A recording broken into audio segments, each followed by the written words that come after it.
Hello and welcome to EEXSport Talk. I am your host, Gift C. Enyadike Jr. Here once again with my father, the legend, journalist, sports analyst, businessman, Emeka Enyadike. The FIFA World Cup is finally here. It feels like we've been waiting 4 years for this or something. You're supposed to laugh, Eddie.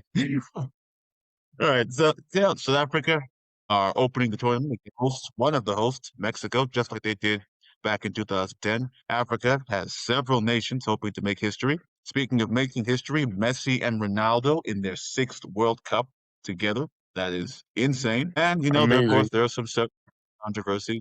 Yeah, there are some controversies making headlines before the ball has even been kicked. But before we get started, if you enjoyed this conversation, be sure to leave a like, share the video, leave a comment with your World Cup predictions, and of course, subscribe to the channel. All right, Dad, let's get started. First thing we got to start with is, once again, Mexico versus South Africa in the opening game. 16 years after 2000, we're opening the World Cup with these two nations. What was your reaction, actually, when you saw that draw? And, well, how does South Africa's chances look this time around? First of all, I'm excited. I think it brings back the whole nostalgia of 2010, and I think that we needed to play wave your flag and waka waka and bring out our vuvuzelas and macarapas and just get back to the vibe That was a of time. Africa's World Cup, which was amazing. And Mexico did one on South Africa. It was a moment where I still remember the mood around the country when Simpiwe Shabalala scored that opening goal, and it was like, I think it was, I don't know how to capture that moment. It's probably one of the most iconic moments in World Cup history, but for the country, it was a phenomenal moment, and you would expect that somehow it would just be, it was a moment to frame, just frame that moment and or freeze that moment and just imagine that South Africa had won the World Cup just by that moment. And then, of course, eventually Mexico got an equalizer, and that game ended 1-1. So it's a chance for South Africa to pay them back. Yeah. And actually, no one's talking about them. No one's giving them a chance. But this old wily coach that they've got, he's gotten them further than they have in recent times in terms of performances and the belief that he's instilled in those Bafana players. And Mexico, this team, the team they had in 2010 was a very experienced team. They do, make no mistake, they do have, equally very good players, maybe even a better team now.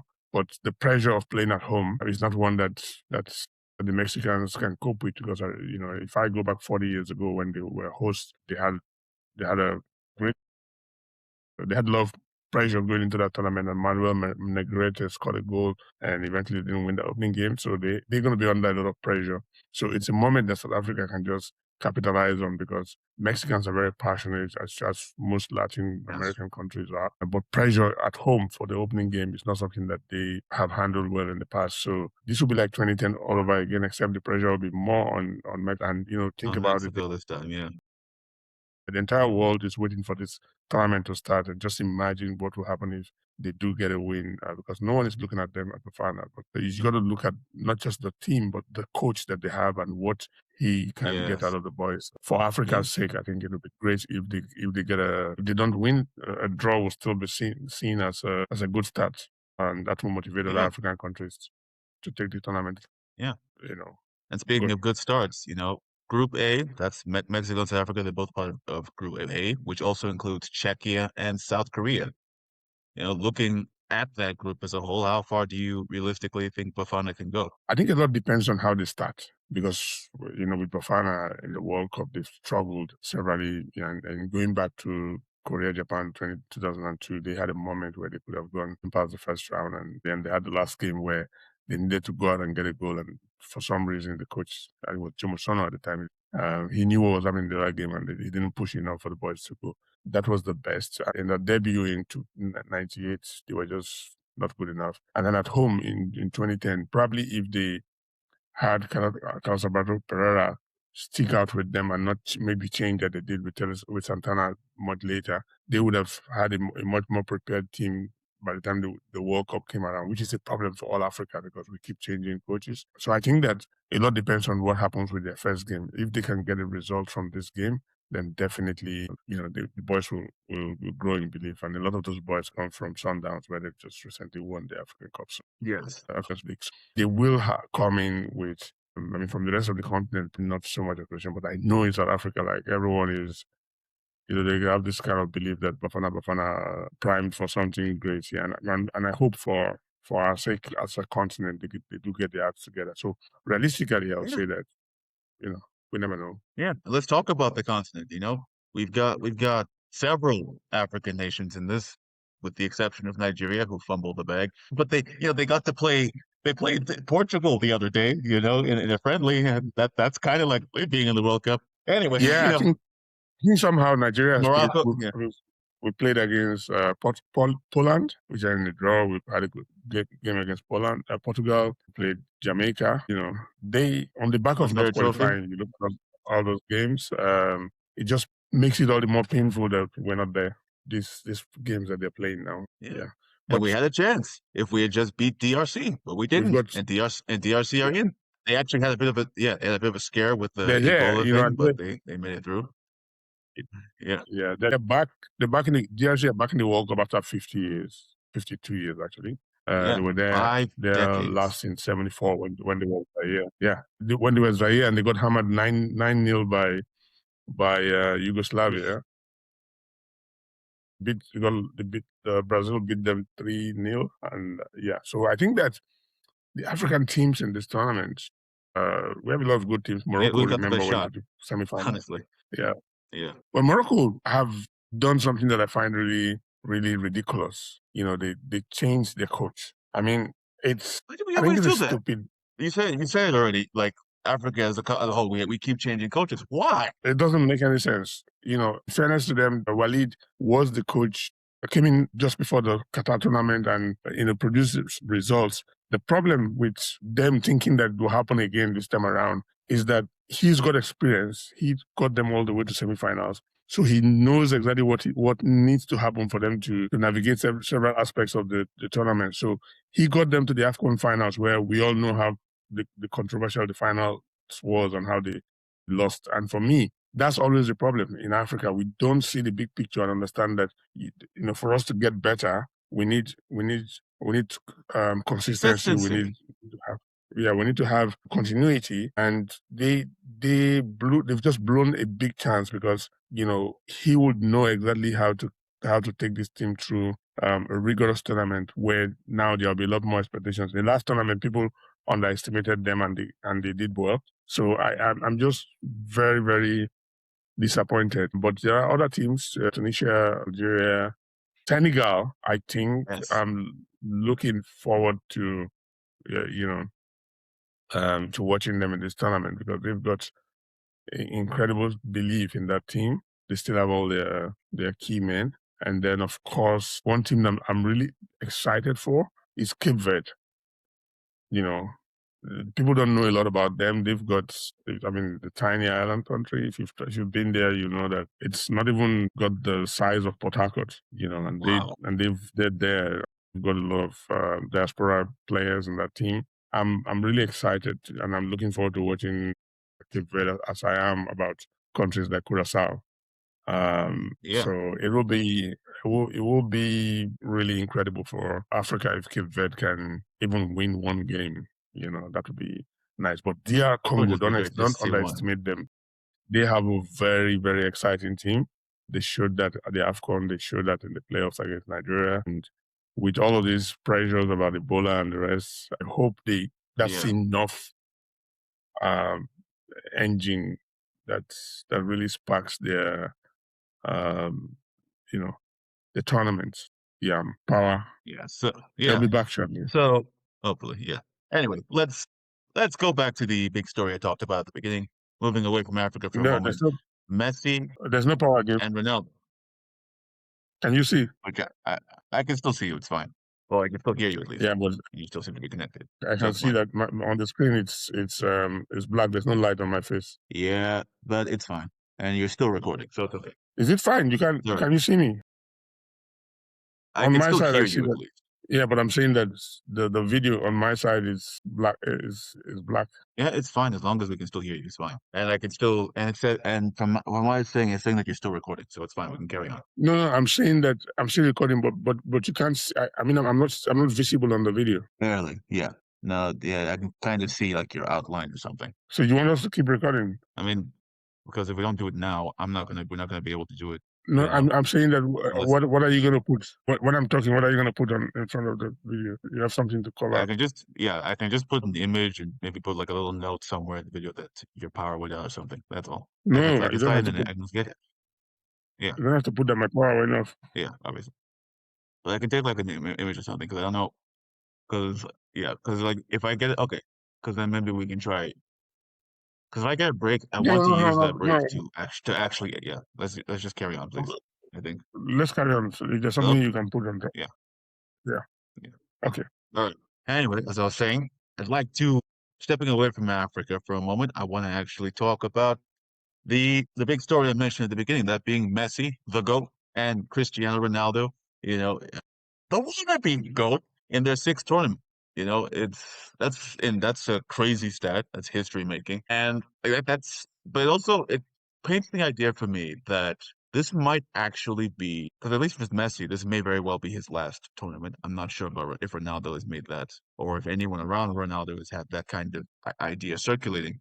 But it does feel for me like this is almost the end of an era, at least when it comes to international and global football. And because obviously we got several young players, up and coming young players coming in. So why not? Like, do you feel the same way about? Do you feel the same way about like this being perhaps the end of an era and the beginning of a new one? Well, it does seem that way. At least both of them are no longer in the UEFA Champions League, and they're both out of Europe. So it is definitely. It does look like it's the end of an era. However, I think for the most important thing, at least for the next 1 month, we've got to enjoy this because we have this phenomenal moment where we got to see them play something that I never thought was possible when I was a lot younger, and we had players like Lothar Matthaus and so on who played for tournaments. You look at the circle, if you take 6 tournaments, that's 24 years, and the longevity and it says a lot about the science and all of the tech around this is around the game.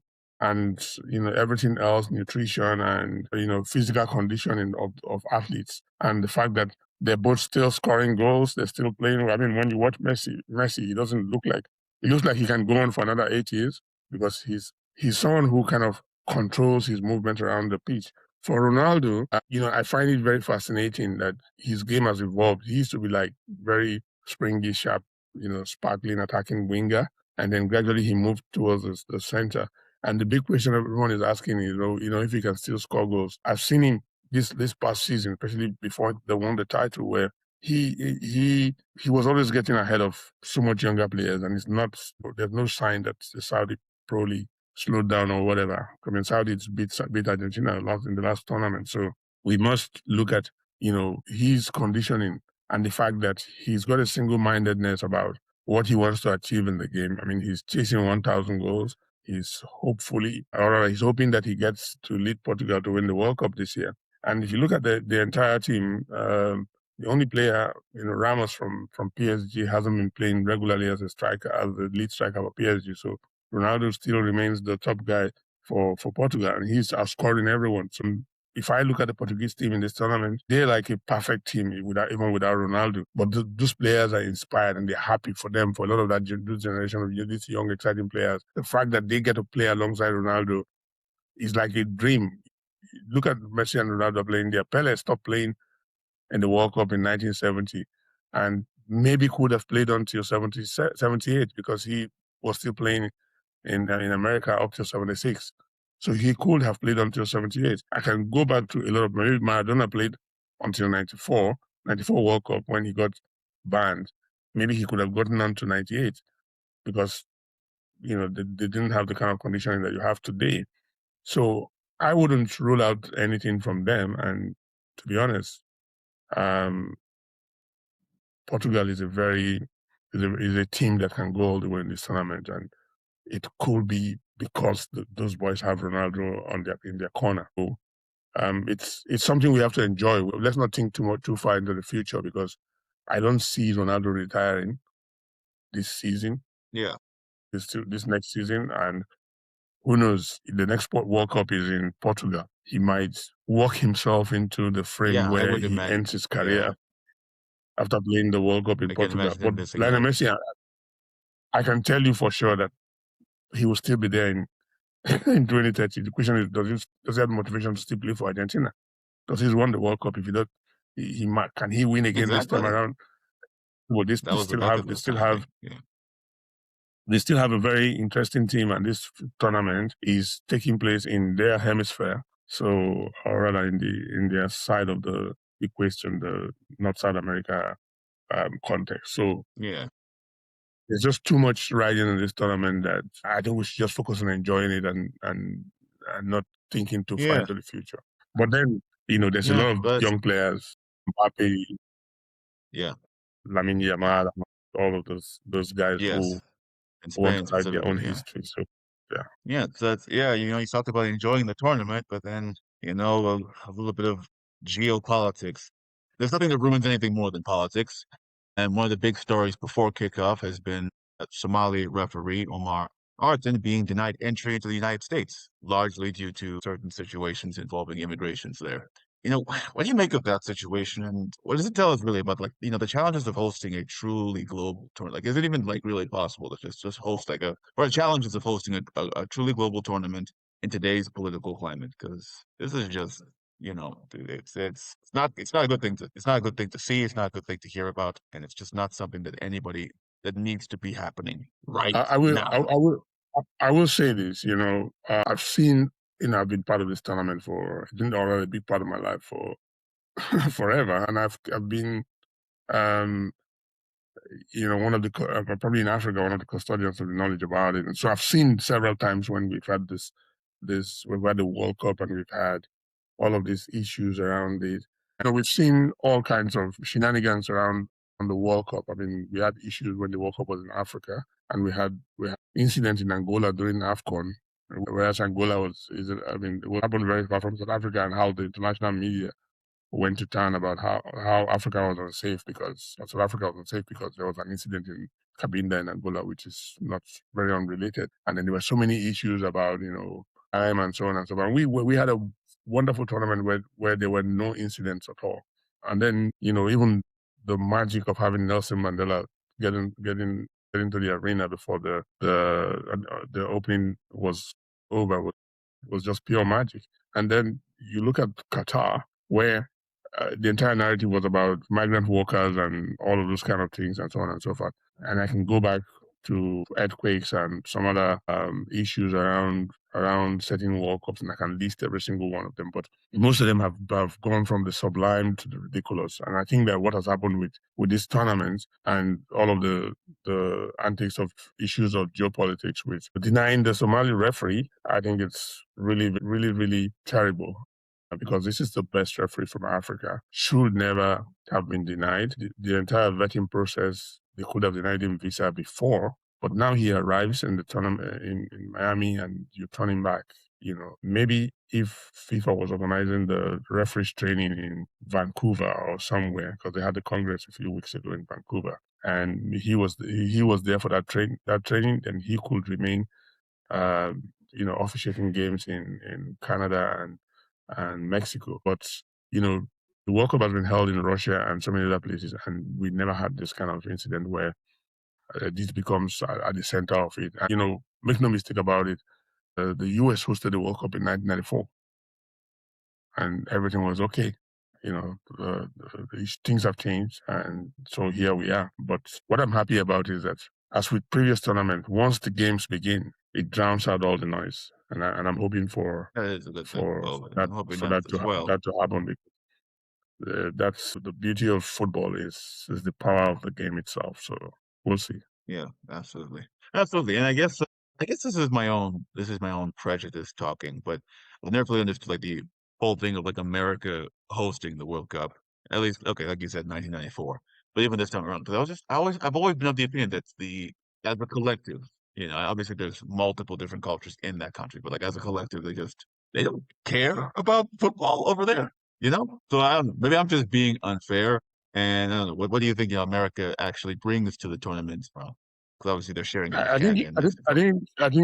I think the USA, if you take out all of the political um, issues that we've had in recent times, is probably the best possible host for the tournament, because that's where the most business that has taken the World Cup to the level that it is today was ignited back in 1994. Back then, when they had that tournament, Bill Clinton, had become president, and the entirety of that tournament wasn't focused on who was president of America, because it was more about the game. And I'll take it in three circles now. That's where there's been this effort to make the game compete with all the other sports. Because the difference with America is that football is not our own football that they call soccer, is not the number one sport in America. They have to contend with Major League Baseball, the NFL, American football, and NBA and basketball,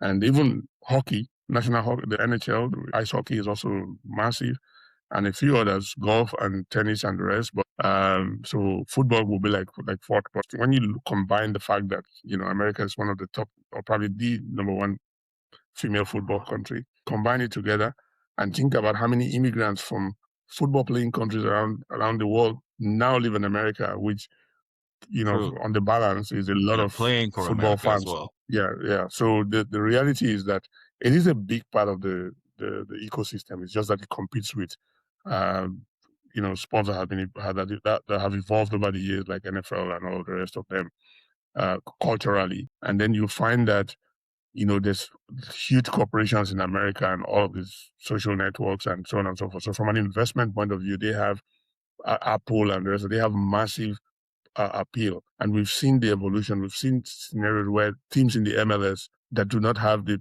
power of European teams are valued at billions. To get a franchise in the MLS, you need a lot of money. And then just the sheer number of viewership that has grown because of Messi moving there. It's kind of, how would I put it, like an advancement of what happened culturally to American football in America when Pele went there and dragged a lot more players in the old NSL.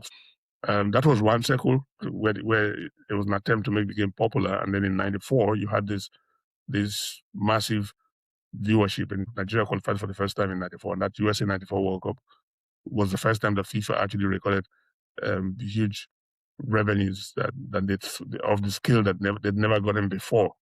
Now combining the USA, Canada, and Mexico, that's three massive economies. And that's the economy that drives the entire, North, Central, and South America metrics, where, there's a massive flow across. So I think that it's a good thing that it's holding there. It's just that the current geopolitics just doesn't create a balance for it, and that's unfortunate. But being that as it may, I think that we just need to see what happens as the game evolves, and I think that we're going to see that once the game starts. But unfortunately, all of these issues about people being denied visas and it's just noise that doesn't make sense coming from within the country, whereas typically you'll find it from outside. That's just not good at all. And the optics have also been very terrible. Yeah.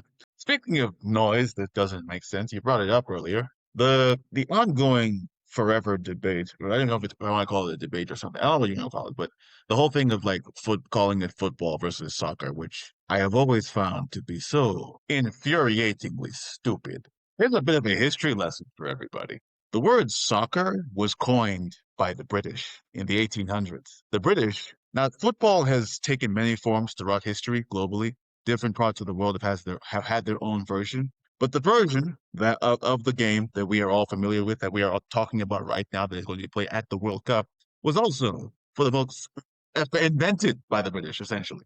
So the British invented the game. They called it soccer, and then after how many a century or however long it was, they went back to calling it football, and then everyone who was called soccer is looked at like some kind of, who says soccer is some kind of like almost a moron, and it's like, no, it's the same thing. Soccer, it literally means, it's a short for association football. It's literally there, right there in front of your faces. Can we please let that debate and that entire argument just die?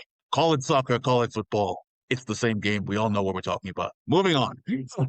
I don't know if I have anything you want to add to that. Well, it's how the Americans take ownership of the word, and then they kind of make it like, and when I was a kid, and this whole debate of football and whatever, and I'm watching American football, and I'm saying to myself, like, they don't even kick the ball. That most of the time they're running or throwing the ball with their hands, and they might as well call it like throw ball or catch ball or handball or running ball or something. Not try to claim it like it's football. Of course, technically rugby is also called football. Like, I don't know. Well, I mean, in the case of rugby, you're talking history. In the case of rugby, there's a story of the boy in the school at rugby who decided to pick the ball up with his hands, and which is another long story about how it evolved. But of course, there's Aussie rules soccer, there's Gaelic soccer, and talking about the British, inventing, they codified it. They codified the game in 1863. Whereas the Romans, yes. It goes back to the Romans. They had a version called Storm, and the Japanese had Shuju. This goes back centuries. In Nigeria, we would even claim ownership somehow. Yeah, but that's how it is. Yeah. Okay. Right. I guess moving on. So maybe for me, this is like I mentioned. I don't know if I mentioned this, but 2010 was my first World Cup ever, right? And maybe this is just nostalgia, but nothing. And you mentioned, you talked about Waka Waka and Waving Flag, the latter of which wasn't actually an official World Cup song. It just happened to be really big at the time. Nothing has moved me since then. Like, I've learned to appreciate Pitbull, Jennifer Lopez, and Claudia Leite's song "We Are One" from 2014's one in Brazil, but that was years after the fact. Jason Derulo's one for Russia was terrible. I'm just gonna say it sucked. 2022 they had quite a few, but again, it didn't move me. And this year it's also a bit confusing. Why do you think that Waka Waka and Waving Flag became part of World Cup history, while maybe some of the recent tournament songs don't really have as big of an impact? My one answer is Africa. One word, Africa. There was just something special, about Africa. Waka Waka. It's a song that became global, but this is a song that we sang when we played football. In high school, when we went to support the school team, we sang that song. I mean, when that song came out, I knew the lyrics because we sang it as kids. And Wave Your Flag had real connection to Africa because what happened with 2010 was everyone brought out their flags, and it had this echo. And then when you think about the fact that Keenan, he's got African roots as well. There's been attempts to bring African artists into this whole thing much later, but most of the time, the artists and the destination host country, there wasn't that connection. With 2010, it was just pure African magic, and that's been the difference. So it's I also think that even if I go back all the way, if I move away from the World Cup and go to the Olympics, the best song linked to the Olympics will be 1988 Seoul, Sada Garrett. That still rings in my head every now and then when I think about tournament songs. And this is something that I've been always interested in, how you connect music to it. And I think that there's too much of an attempt to try and how would I put it, to try and control what kind of music is made, instead of giving the artists the creative license to go out and make good music. Beyond what I said about Africa, I think that the license for 2010 was they pulled it off. But everything since then, I mean, I don't even remember what the songs were for any other World Cup. To be honest, I don't remember it. That's a crazy one because you were literally there in Qatar in 2022. So I was like, yeah, I mean, the one by the Koreans were I mean, that one still sticks because everywhere I went around when I was in Qatar, it was being played, and it was played in the stadium. And what was really phenomenal about the World Cup in Qatar was the impact of the music and how much music was played in the middle. And I think that for me, the music that resonated more for me was actually Rema. For me, I think that in 2022, Rema's song was the most played songs at halftime and played everywhere. And it's a big lesson for. Yeah. And, speaking of Qatar, like 1994 through to 2022, again, when you were in Qatar, you've always had some kind of professional connection to the World Cup. You've reported on it, you've done TV presentations about it, you've worked around it, you've served as an ambassador during the 2010 in South Africa. And in Qatar 2022, you were actually working for FIFA itself during that tournament. Now it's 2026. The World Cup is going to happen right now, tonight, and you're experiencing it from the outside, like everyone else. How does that feel? It's very unusual. It's almost like a long time ago when I experienced the World Cup as a regular fan, and that would be like I mean, I have to go back all the way to 1990, which is 36 years. It's a long time, to actually sit down and watch it as a fan, tuning, not traveling to the tournament, commentating on it, not managing production, not being part of the whole digital revolution around it. And, in Qatar, it was like a full circle because, then I was working for FIFA, part of the global media relations consultants team, having to be at press conferences, teams circles, being in meetings, and just seeing how the entire event is pulled together. A lot of credit to them because that's inside. Being part of the team that delivered it was pure magic. It goes all the way back to when I was a kid, and we used to organize what we call cover match, where we play with the tops of the drinks, and we used to organize our own World Cup for that. Around the 82 and 86 World Cup. And you had all these kids, and we made them put the names of the players under the corks and all of those kind of things. So to actually be part of organizing the World Cup in Qatar, staying there for like 6 weeks and driving out every day to different games, it was a whole incredible experience. And so for me, I'm happy, to come back full circle to being a regular fan, which I've always been. And the World Cup will always hold a special place in my heart because it's the one thing from when I could talk that fascinated me because, first time I heard adults talking about the World Cup and I just learned in my alphabets about A for apple and B for boy and M for man and C for cup, and I'm thinking like, okay, everyone's talking about World Cup, and I'm expecting to see this big giant cup because I had my own little cup. And then, I'm watching the FIFA president present the trophy to the winning team, and doesn't look like a cup. And I couldn't figure out. And then you can go on about sitting in studios, being part of the production for USA 94, which was my debut as a World Cup broadcaster, commentator, analyst. That was the moment that changed my whole life from being anonymous to suddenly becoming more famous than I really would have loved to be. But you got to keep enjoying the moment. So I've loved it. Yeah, thanks for that. And I guess across the board, which of them from USA 94 to Qatar 22, which of them stands above the rest? Like absolutely from top to bottom, which of them stands above It has to the be. rest? It has to be Yeah. Qatar. It has to be Qatar. It has to be Okay. Qatar because yes, I was working for FIFA, but I was also a fan. So I got to see the Yeah. fans. I got to experience the World Cup.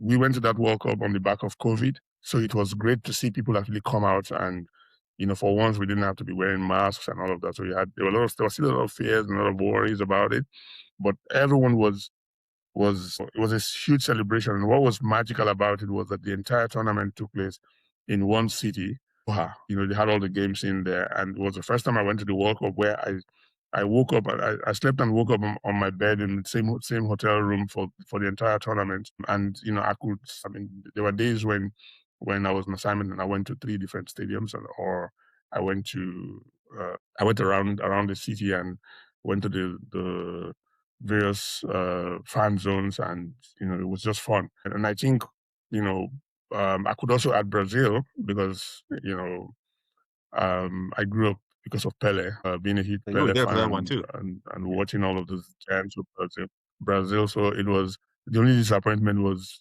where I saw Brazil being beat 7-1 by Germany and having to deal with all the consequences of seeing an entire nation in tears, and that was great. But also, I love the fact that Yeah. could travel by road in Brazil. We had this great road trip where we We went from Sao Paulo to Rio for the finals. We chose not to fly. We wanted to go by road, and we could see the beauty of the country. And then it was also good to see the way the World Cup played out in Russia, and people got to see the beauty of the country and all of those things, rather than all the negative that you hear from the outside. And then of course Korea, Japan was also great. I got to work for South Africa, where I was had the benefit as a Liverpool fan to be on the same commentary and analysis with Bruce Grobler, the really funny Liverpool legend. I can go to 98. I went to the 98. The 98 World Cup was after, when it was supposed to be honeymoon after getting married, and then having to work on the World Cup was really crazy. 2006 was strange because Nigeria, it was the first time Nigeria was missing, and I didn't quite enjoy it before, just for that fact. But I went to Qatar. Nigeria was not there, but I had fun. I enjoyed it. And this one, I'm also going to enjoy it because I watched the World Cup, whether Nigeria is there or not. Nigeria is just it's an added bonus. It's an extra pressure. But overall, I think that the World Cup will always be a huge part of it's part of my life growing up, and it's something that will always be there. So I'm looking forward to this World Cup, despite everything that has happened, and I am really excited for it. I'm happy. It is a magical tournament. Once the games begin, as I've seen through the years, it drowns out the noise, and the focus will shift back to the goals, the passes, even the fun moments that we'll find on social media. And I hope that we get to see a new winner. We get to see new heroes. We get to see, just imagine Ronaldo winning the top scorer or winning the tournament. Yeah, that would be great. What would be even better would be an African country getting as far as semis again, or one step further to the finals. We don't know. That would be, maybe, yeah. And England, by the way, England, by the way, this is 60 years after England. They're considered one of the top. They're considered one of the top 3, like, currently right now, based on their squad and everything. And they've only won the thing once, so it might. Just imagine England winning the World Cup. Well, it's coming home. It's coming home. It's coming. Football's coming home. Maybe they'll finally get that song, because they've been singing it for how many years? How many decades now? Yeah. They've got a good team. They've got a good team. They've got a good manager. They've got a good manager. Yeah. Harry Kane. They are my dark horses. He's another one. England are my dark horses to win the tournament. Yeah. But, okay, dark horses to win the tournament, but let's talk about it. 2026 World Cup, who, legit, like, based on your experience, knowledge, everything, that who's winning? Just throw out the prediction right now. Who is winning? So, there's no country has ever won the World Cup when they're coached by a coach or managed by a coach who's from another country. No one is giving Brazil a chance, and Brazil has Carlo Ancelotti as coach. Neymar is in the team.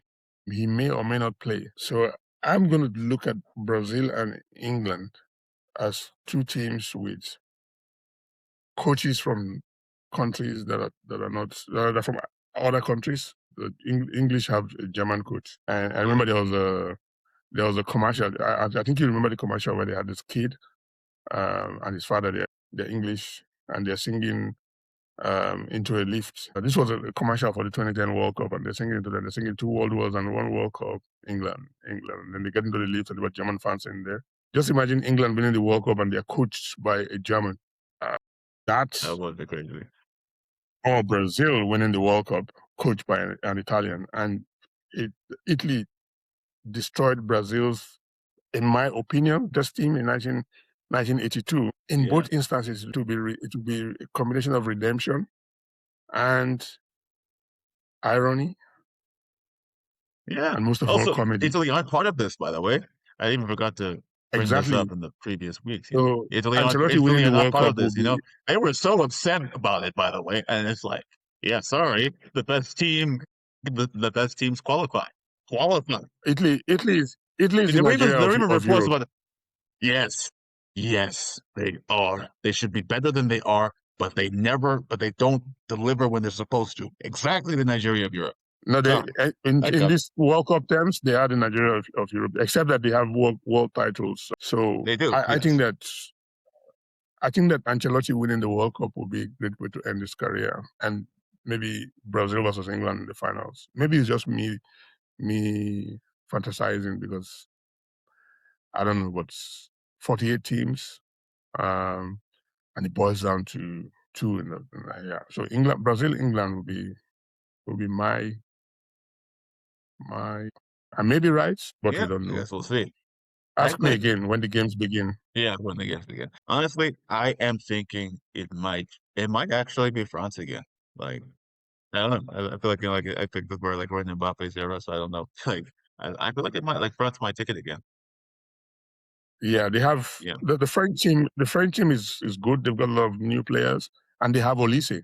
Michael Olise is what a hat trick the other night. He's just going to make the team even stronger. Imagine Olise in one end of the field on the right, and then on the left you have Mbappe, and then in the center you have Dembele. France has so much quality, and this is going to be the last tournament for Didier Deschamps as coach, and he's managed to get them to the finals in the last two tournaments. So anything is possible. Anything indeed. Thanks, Dad, so much for this conversation. Once again, if you enjoyed, please be sure to like, share, subscribe to the channel, and leave a comment with your World Cup predictions. I'm Gift Enyadike. This was Emeka Enyadike. This has been EEXSport Talk. Thank you. Let the games begin. Let the games begin. Let the games begin. Indeed.